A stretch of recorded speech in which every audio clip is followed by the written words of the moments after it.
Good evening, everyone. Welcome to the National Museum of Scotland. Before we dive into the incredible objects, let me give you a quick sense of where we are. This museum is truly two great museums united into one. To our left, you have the modern, light-filled building dedicated primarily to the story of Scotland, from its ancient origins right up to the present day.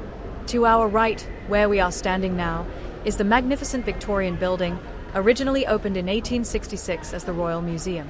This wing holds our world-class collections of natural history, world cultures, art and design, and science and technology. It is here, in this wing dedicated to global cultures and design, that we find ourselves on the third floor, ready to explore the art of ceramics. In the next 10 minutes, we're going on a quick, global dash to see how this simple material, clay, has shaped everything from global trade to high art and even space travel. If you look at this first section, you'll immediately notice the dazzling blue and white porcelain. This is the look that changed Europe forever. For centuries, Asia, particularly China and Japan, held the undisputed secret to making true, hard-paced porcelain. It was thin, translucent, and incredibly strong. Focus point. Look closely at these large, impressive crock-style bowls or jars. These weren't just decorative. They were crucial for the spice and tea trade. They arrived in European ports packed with goods, and their beauty made them status symbols for the wealthy. This display shows you that ceramics were, in fact, a global currency. Now, follow me just a few steps to the display focused on European attempts to replicate that white gold. European royalty and alchemists desperately tried to crack the code. Focus point. Seek out the brilliant, highly detailed Meissen porcelain pieces. Meissen, in Germany, was one of the first European factories to finally succeed in the early 18th century. They had the formula. Notice how their early designs often mimic the East. They start with blue and white, but quickly they develop their own exuberant European style, adding gilded borders, vivid colors, and complex figures. You can see the birth of a new artistic tradition right here.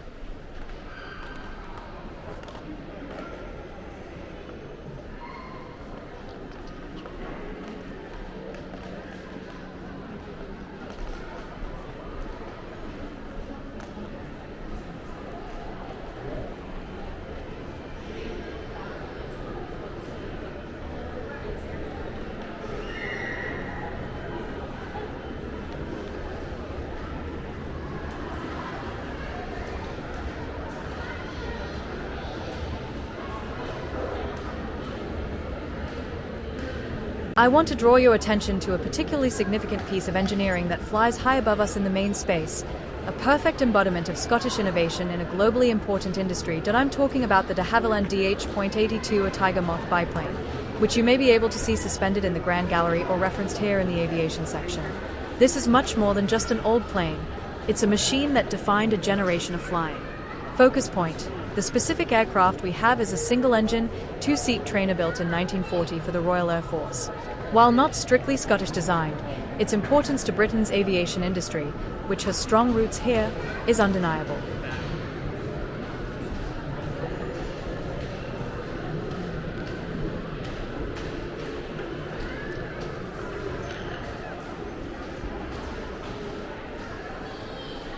And the Technology by Design Gallery. One of the most celebrated objects is a genuine Apple I computer. Significance: this is one of the world's first mass-produced personal computers.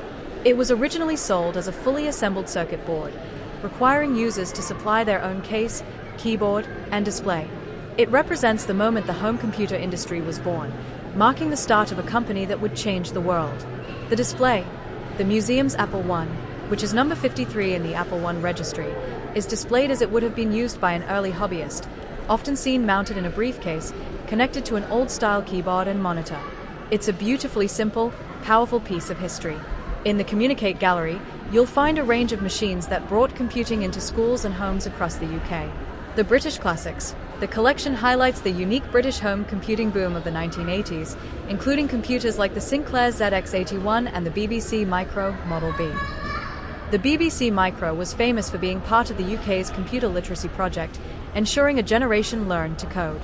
The portables. You can also see important early portable and business machines, such as the Osborne luggable computer and the specialized grid portable computer, which were notably used on space missions due to their robust design. The modern ancestors, more contemporary items, such as a first-generation iPad, MK1, and modern single-board computers like the Raspberry Pi, Arduino, and Microbit, are also included to show the ongoing evolution of computing into smaller, more accessible forms. The National Museum of Scotland, particularly in the Technology by Design gallery on the third floor, showcases the evolution of the bicycle not just as a vehicle, but as a masterpiece of design innovation that fundamentally changed society, mobility, and personal freedom. The exhibits trace the key technological leaps that transformed the bicycle from an unstable toy into the globally successful machine we know today. The tour highlights the dramatic earlier forms of the bicycle that paved the way for modern cycling. The draisine or hobby horse, 1817, while not always on active display, the concept of the wooden, pedal-less running machine invented by Carl Drees in 1817 is referenced as the start. It was propelled by the rider's feet pushing off the ground. The ordinary penny-farthing. The collection often includes examples of the ordinary, commonly called the penny-farthing.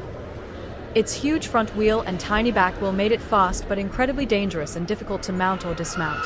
It required significant skill and was largely reserved for young, athletic men, making it a status symbol rather than practical transport for the public.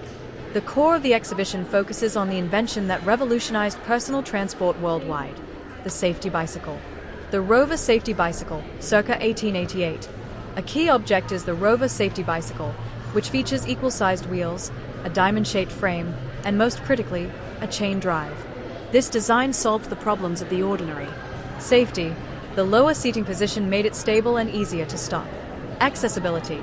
The chain drive allowed a comfortable, small wheel to travel the distance of the large wheel, making it easy for anyone to ride, including women, which had a huge societal impact. Pneumatic tires. The exhibits discuss how the introduction of pneumatic rubber tires, developed by John Boyd Dunlop, shortly after the safety bicycle's invention made cycling comfortable, leading to its massive, global adoption. The museum also celebrates unique, high-performance Scottish contributions to cycling. Graham O'Bree's Old Faithful. The exhibit features a compelling story about Scottish cyclist Graham O'Bree and his homemade bicycle, Old Faithful. O'Bree, a former milkman, built parts of this unorthodox bike from scrap metal and even used washing machine bearings for the bottom bracket. Using this machine, he broke the world hour record in 1993, demonstrating that ingenuity and design could triumph over expensive, high-tech engineering. Design and function. The display of different bicycle types, like early tradesmen's bikes used for deliveries, further illustrates how the core safety bicycle design was adapted for specific functional needs, proving the design's enduring flexibility. The bicycle display, therefore, tells a story about engineering principles, like mass production and mechanics, applied to create freedom, accessible transport, and even world records. The third floor of the National Museum of Scotland, particularly within the Technology by Design gallery, features model ships that tell the story of Scotland's crucial role in shipbuilding and maritime engineering. These aren't just decorative toys, they are historical artifacts that reveal the process of industrial design. Scotland, especially the River Clyde region, was a global centre for shipbuilding. The model ships on display serve several key purposes. Design and planning.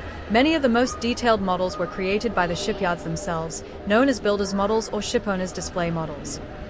These were often built before the full-sized vessel was constructed. They were used to allow naval boards or commercial clients to review and approve the proposed design, shape, and overall appearance. As sales tools, intricately crafted to showcase the luxury, size, and advanced technology of the proposed vessel to potential investors. Engineering detail. The sheer detail on these models allows visitors to understand complex engineering features that would be impossible to see in a full-size ship. Look for models that have cutaway sections, like a doll's house. We now stand in the Communicate Gallery, where we trace the journey of messages from slow human delivery to instantaneous global data transfer. Let's focus on the vital technologies that made global communication possible: the phone and the cable. Transporting goods by ship is one thing. Transporting voice and data across oceans is a marvel of engineering. The exhibition uses real examples and historical information to tell this story. Undersea telegraph cables. The earliest form of global connection involved laying submarine telegraph cables across the Atlantic starting in the 1850s. These thick, heavily armored cables, often displayed in cross-section, carried the first form of instant communication, telegraph signals. They were incredibly fragile and difficult to lay, yet they established the first truly global economic network. The Scottish Cold War link. A particularly interesting object you may see is a piece of the first transatlantic telephone cable, TAT-1, which ran from Oban, Scotland, to Nova Scotia, Canada, starting in 1956. This copper coaxial cable was an enormous leap, as it could carry telephone signals using underwater amplifiers. Crucially, during the Cold War, this route also carried the famous Hut line between the White House and the Kremlin, showing how communications infrastructure became critical to global security. Fiber optic cables. Today, nearly all global data, including telephone calls and the internet, travels through fiber optic cables. If there's a modern cable cross-section on display, you can see the thin filaments of glass at the center, which transmit pulses of light. This technology allows for vastly greater speed and capacity than its copper predecessors. This section illustrates how Scotland continues to be a key hub for these digital arteries, with domestic fiber optic cables connecting even remote island communities. While the cables provide the highway, the telephone is the vehicle. Our exhibition features a fascinating lineage of telephones, showing how the device itself evolved from a technical marvel to an everyday object. Early telephones. Look for the early wall-mounted and candlestick telephones. These required speaking into a transmitter and listening via a separate receiver. This technology, which has strong links to Scottish-born Alexander Graham Bell, fundamentally changed the way business and personal life were conducted. They were connected through large, manual switchboards, sometimes displayed nearby, run by operators, the original digital assistants. From rotary to push-button, the displays transitioned through the classic rotary dial telephones to the push-button models. Each change simplified the process for the user while increasing the speed and efficiency of the network behind it. The mobile age. The story wraps up with the modern era, often featuring early mobile phones. Remember those heavy, bulky devices? This highlights the final step in the communication revolution, cutting the cord completely and achieving wireless, ubiquitous connectivity. This journey from the heavy armor of a telegraph cable to the light-speed transmission of fiber optics, all experienced via the humble telephone, truly defines the Communicate Gallery.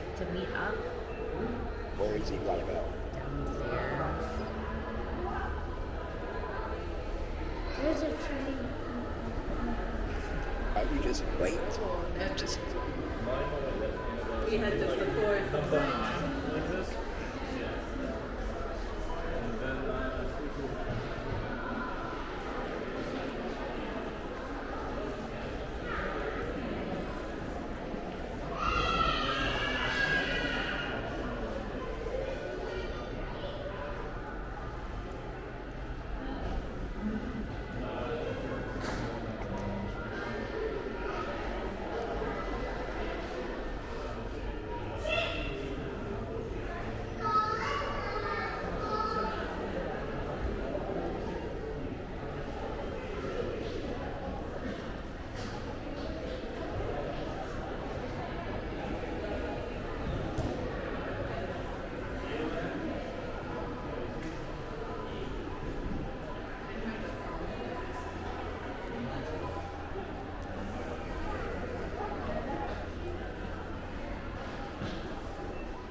Supposed to play whatever you type in it back to you when it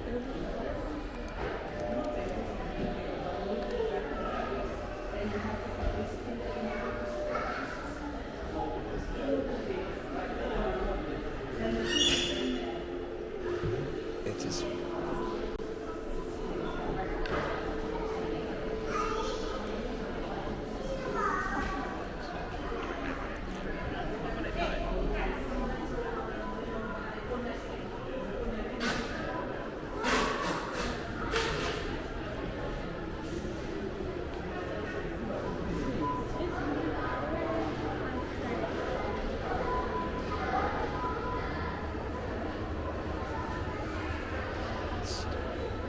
I put in my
Why let's go see a train, I'm sure.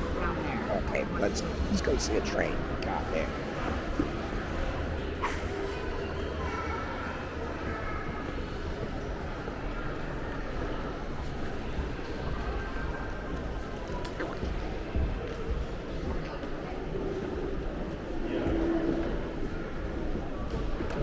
Make sure it doesn't fall.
Next, we move from the power of the steam engine to the intricate power of early automation, vital for Scotland's textile industry. Find the imposing Jackwood loom. It may look like a large wooden machine, but it's a direct ancestor of the modern computer. This loom uses a series of punched cards to create complex, repeatable patterns in fabric. If a hole was punched, the needle would go one way. If not, it would go another. This simple binary system, hole or no hole, was the first effective use of code and programming in manufacturing. The idea of using punched cards to store information directly influenced early computing pioneers like Charles Babbage. It perfectly represents the fusion of mathematics, mechanism, and mass production.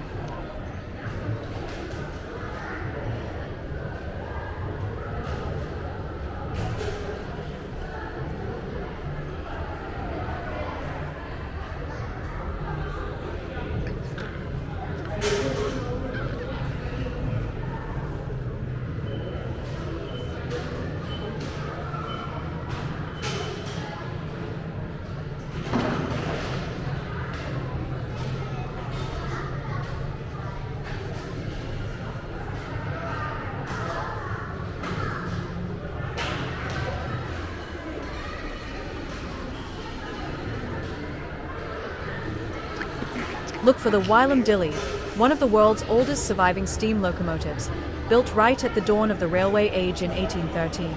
This isn't just an old train, it's a testament to the early power of steam and the sheer ambition of industrial engineering. It was designed to pull heavy loads of coal, showcasing the shift from animal and human power to machine power. Juxtaposed with the locomotive, you may see modern transport concepts, like a working model of maglev technology. This contrast perfectly illustrates how the fundamental problem of moving large loads has evolved over 2 centuries, with Wylam Dilly being the revolutionary starting point.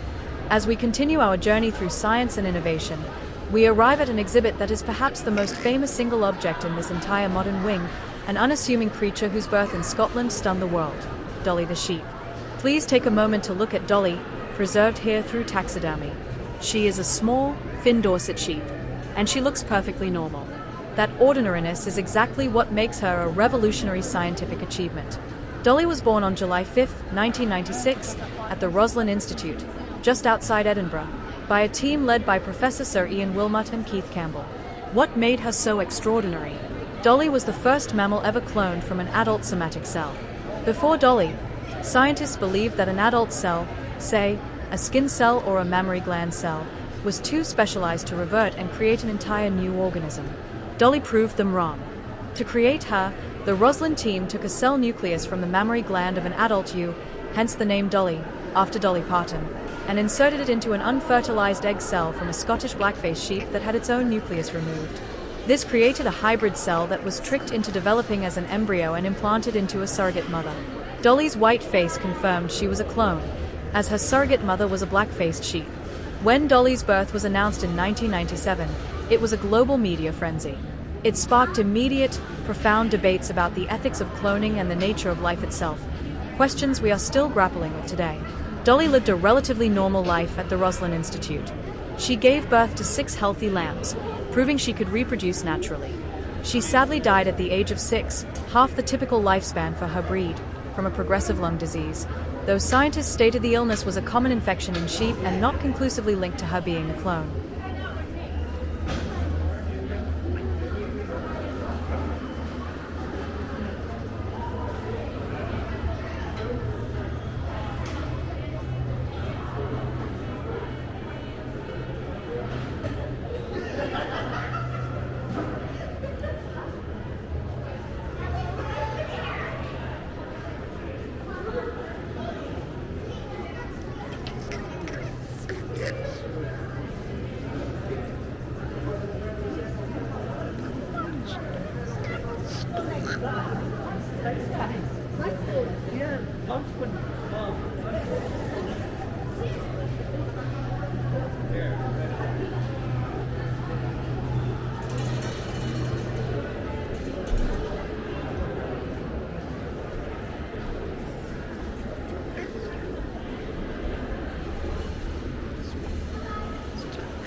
Are you okay?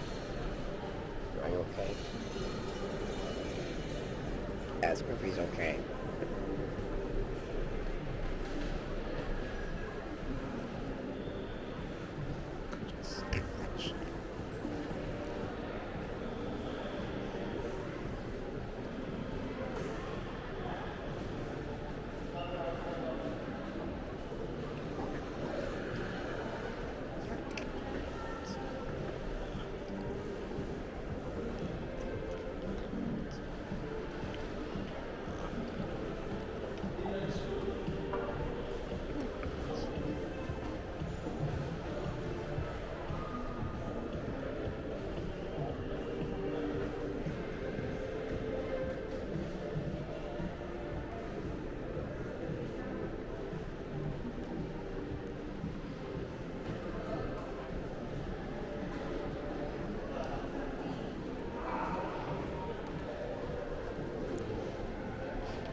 He's dressed like Paddington Bear. Did you realize that? No, but you know that's from here. There's a statue at the airport that we missed. I guess. Yes, Paddington Bear. Oh, I thought so. There's a It's sword or Paddington. no. Yeah, Paddington Bear. Paddington Bear is from Paddington, the train station, Right. which is in London. All right, you follow him around here. I'm waiting for the damn bathroom. You can sit down.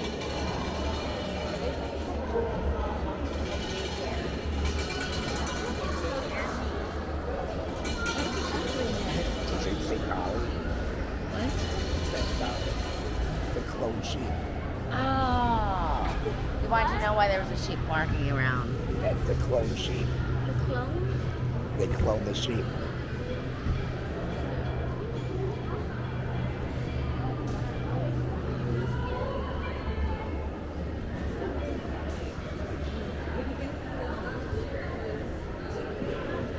It's like kids in strollers. Right. It looks like daycare. Early days nursery. They like wheel him around a museum. I'm like so confused. What did you say? What? The kids in the stroller.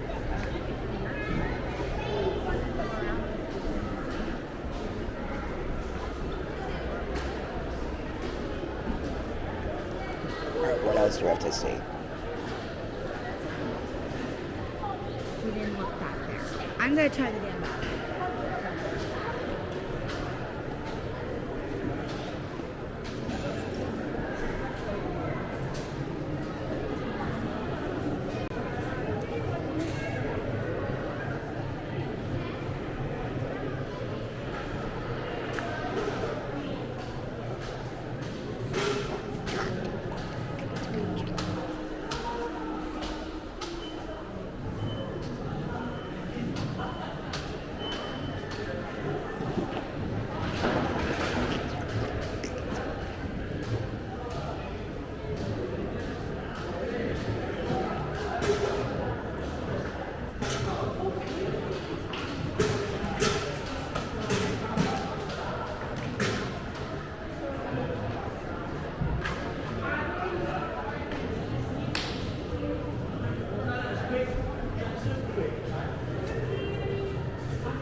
He's almost done. His robot stopped. He started a fire.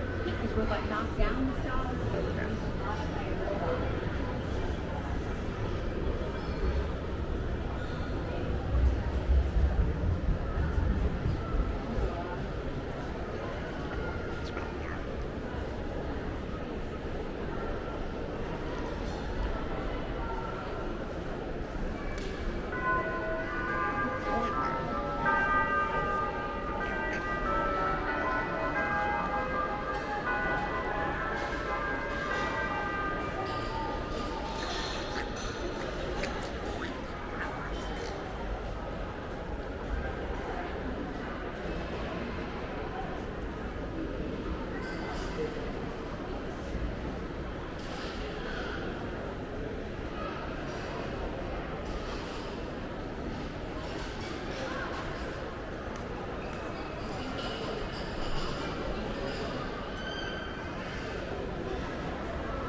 Yes, it couldn't fit all of Saturn's moons. Saturn has like 50 moons.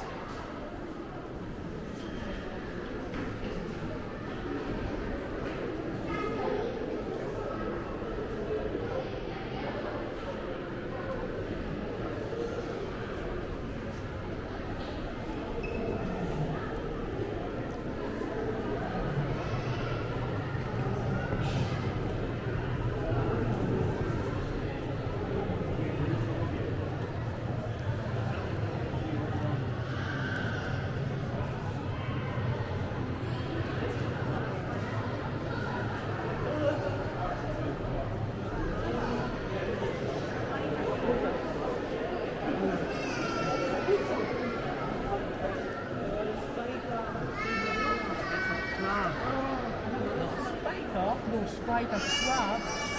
Not a spider. Oh, I hate that. Different spiders.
T'as vu le tyrannosaure là?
What?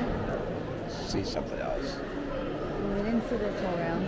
These are fake animals. Right.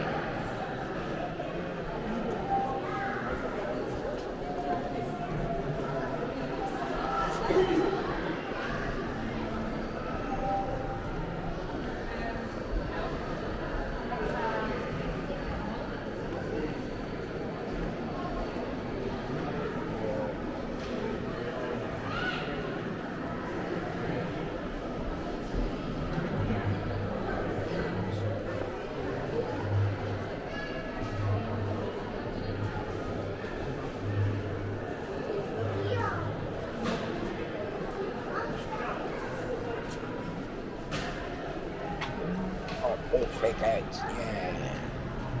I had real eggs in my classroom for a month. Actually, they're still there. No one came to get them. Alright, let's go see something else on board of fake animals. What? On board fake animals. I think this whole area is fake animals. I guess we more in the middle area. He wants to go to the top floor of the technology area we were. Yeah, that besides matter, yeah. This is fucking nuts.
Some sort of savage religion stuff. Who cares?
looks like it.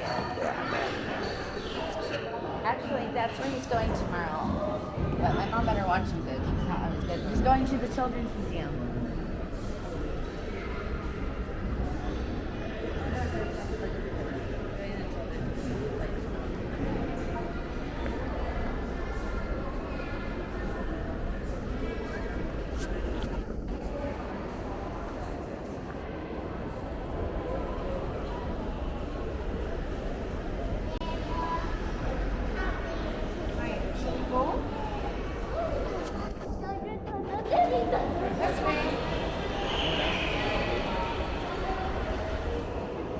We go up.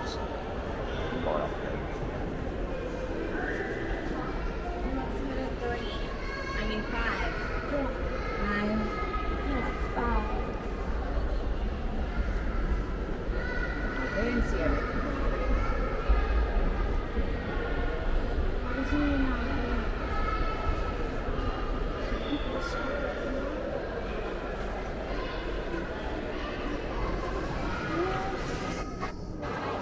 Oh my God. Full elephant. Man, we're not gonna make this. Once they get out. Alright. Where'd I go?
And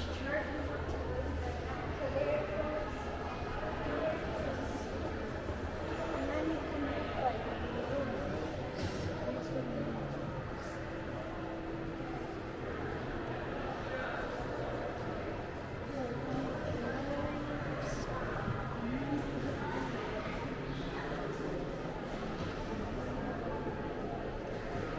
I would say it's very safe. Are we going? I don't know how much more we have. What time we have to do that stupid nonsense? 14:45. What time is it now? 10 minutes before, so it's be there at 2:30. It's 1:30. It's 1:26.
Go back in that corner.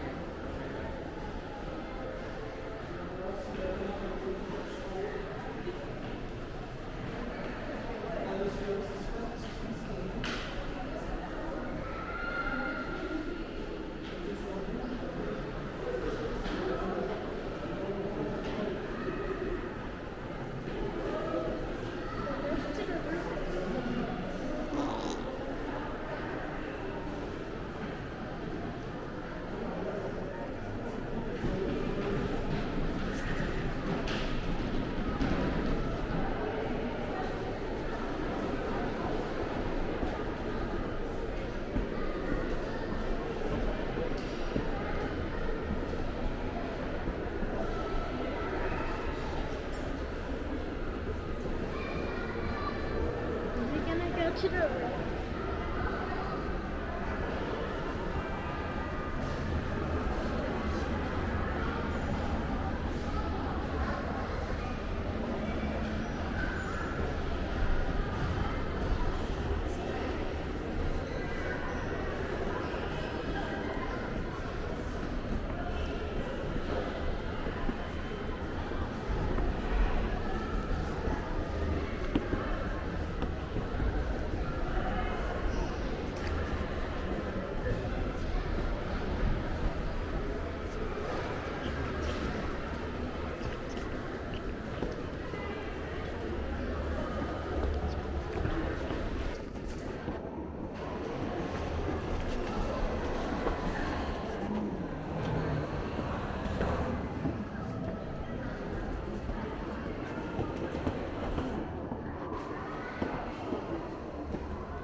like a stick.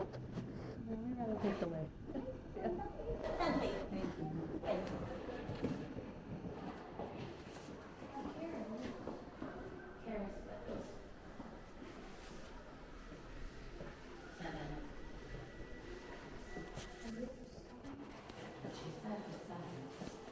Hello.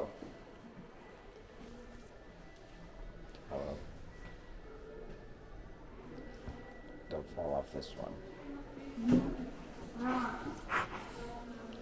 Stop, that upsets you.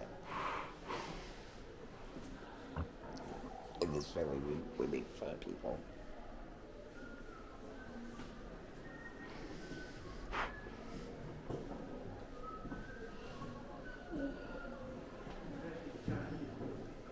Because you know my name is Simon, and I love to do drawings.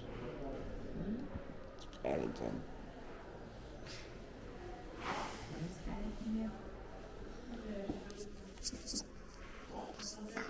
I like the mandolin.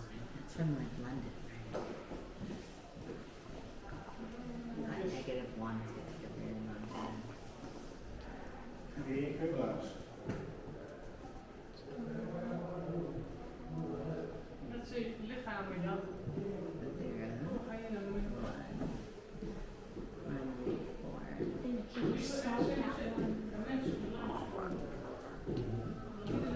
This is the worst one.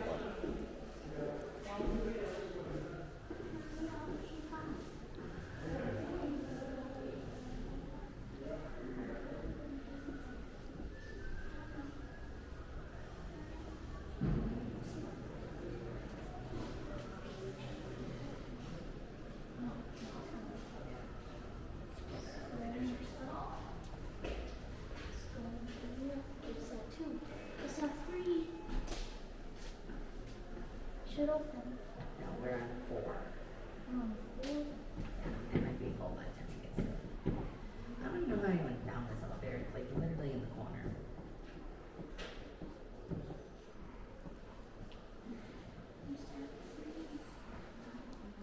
Maybe a little black green. And get your hair now. Hopefully it's not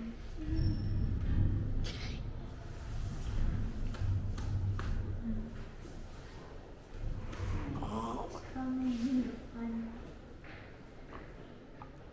It's here. It's gonna be full. Wait, people are getting off. Going up.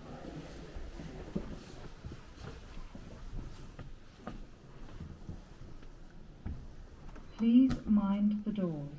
Doors closing.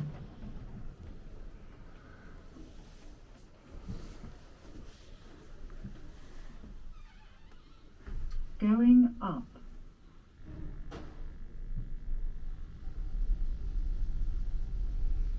Floor 5. Doors opening. Going up.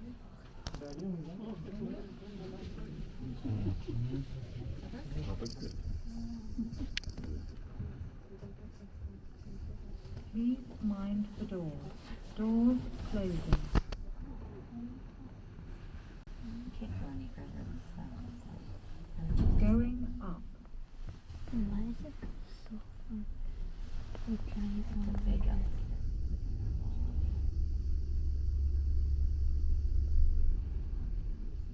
Floor 7. Finally. Doors opening. Going down.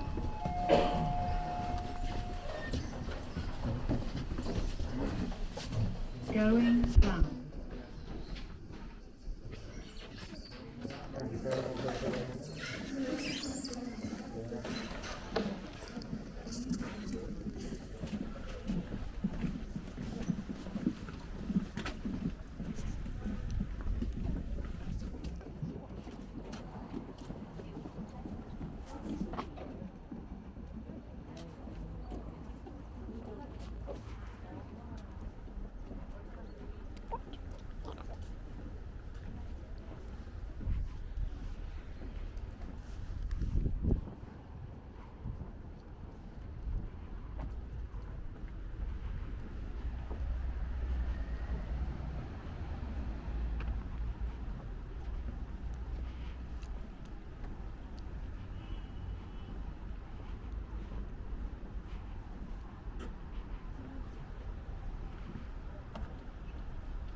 there's safety here.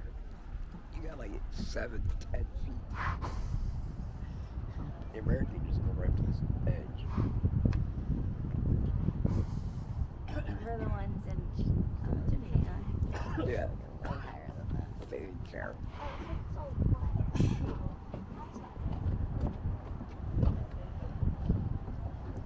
Boy, I hope we don't slip off that 12-foot buffer that we have.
Oh, thank you.